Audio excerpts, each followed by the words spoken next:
Isa nga po mga idol sa mga nabanggit na posibleng gawing parusa ng NBA kapag napatunayang totoo ang pagkakaroon ng Clippers at ni Kawhi ng under the table agreement ay ang posibilidad na hindi na siya payagang mag-renew ng kontrata. Pero kahit anong mangyari, hindi na rin naman dito magrereklamo pa ang Clippers. Ayon sa balita, handa na rin naman ang team na bitawan si Kawhi.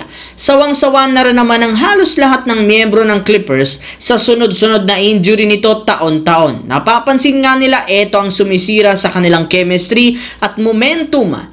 Kaya mukhang hindi rin naman madedehado ang Clippers kapag hindi na manatili pa si Kawhi sa team. Pero sa ngayon, meron pa rin naman nga itong 2 taon sa kanyang kasalukuyang kontrata hanggang sa 2027. At magiging isa nga itong ganap na unrestricted free agent sa taong 2028. Kaya meron nga silang sapat na taon para makapaghanda sa posibilidad na pag-rebuild ng bagong lineup at paghanap ng bagong franchise player. Samantala, dito naman, kinumpirma nga ng front office ng Miami, wala nga silang planong i-trade si Andrew Wiggins sa Los Angeles Lakers, bagkus balak nga nila itong isama sa lineup bago magumpisa ang training camp. Ibig sabihin, opisyal na ngang tigil ang trade ng Lakers at Miami. Wala na rin namang ibang choice ngayon si Rob Pelinka kundi sundin ang kagustuhan ng Heat. At dahil nga sa nangyari, ligtas mula sa trade ang ilan sa mga player ng Lakers na napabilang sa offer ni Rob Pelinka bilang kapalit ni Wiggins. Una dyan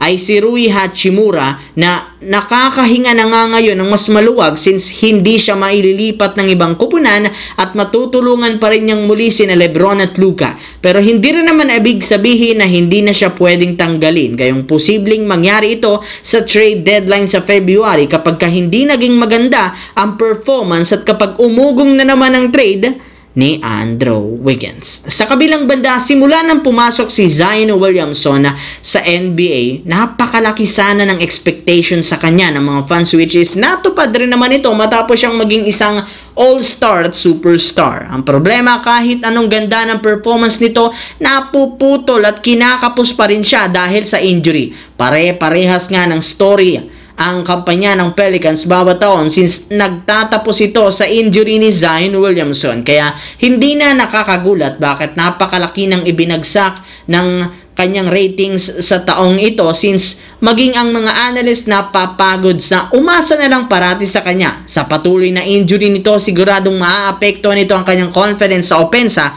at depensa na rason ng pagbagsak ng kanyang laro.